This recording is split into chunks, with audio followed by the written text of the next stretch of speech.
মাটি ছাড়াই তৈরি হচ্ছে অত্যাধুনিক কংক্রিট ইটের ব্লক। দেখতে সুন্দর, টেকসই ও পরিবেশ বান্ধব এসব কংক্রিটের ব্লক বর্তমানে বেশ জনপ্রিয় হয়ে উঠেছে।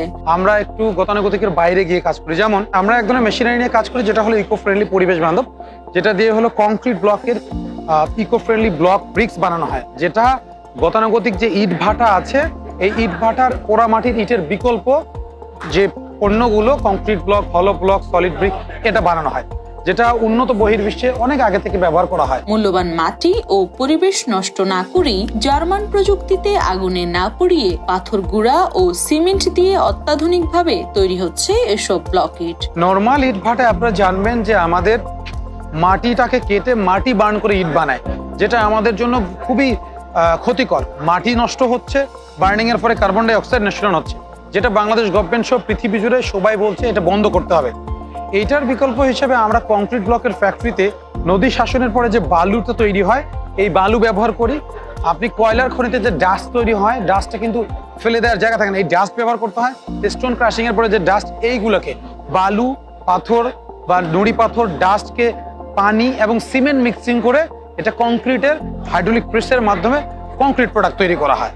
এজ এ রেজাল্ট এটা এনভায়রনমেন্টে কোনো ক্ষতি করে না। আকার, আকৃতি ও গুণগত মান বিবেচনায় সাধারণ ইটের চেয়ে ভিন্নতা রয়েছে ব্লক ইটে। নর্মাল ইটগুলো যখন পুড়িয়ে বানানো হয় এই ইটগুলোর সাইজগুলো ডিফারেন্ট হয় এবং এর যে কোয়ালিটি, ওই যে 1 নাম্বার 2 নাম্বার বিভিন্ন রকমের কোয়ালিটি ইট হয়।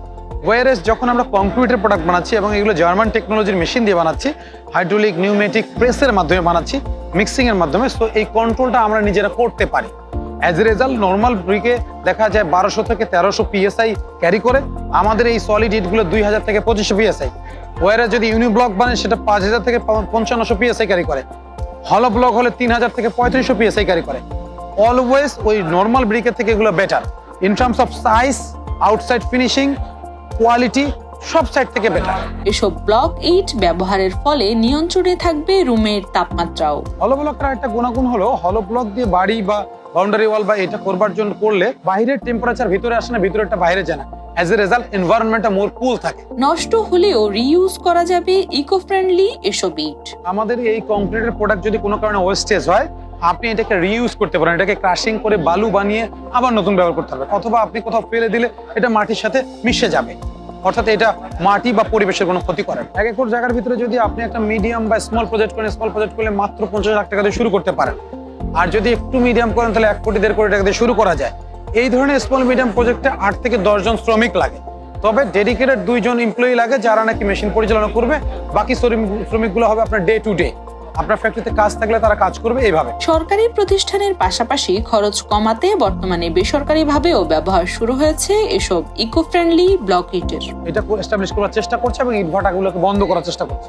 তো বাংলাদেশ গভর্নমেন্টের LGRD এবং PWD সহ অন্যান্য অনেক স্থাপনায় বাংলাদেশ গভর্নমেন্ট নিজেই এটা ব্যবহার করছে এবং আপনারা দেখবেন প্রচুর গ্রামীণ রোডে এটা ব্যবহার করা হচ্ছে।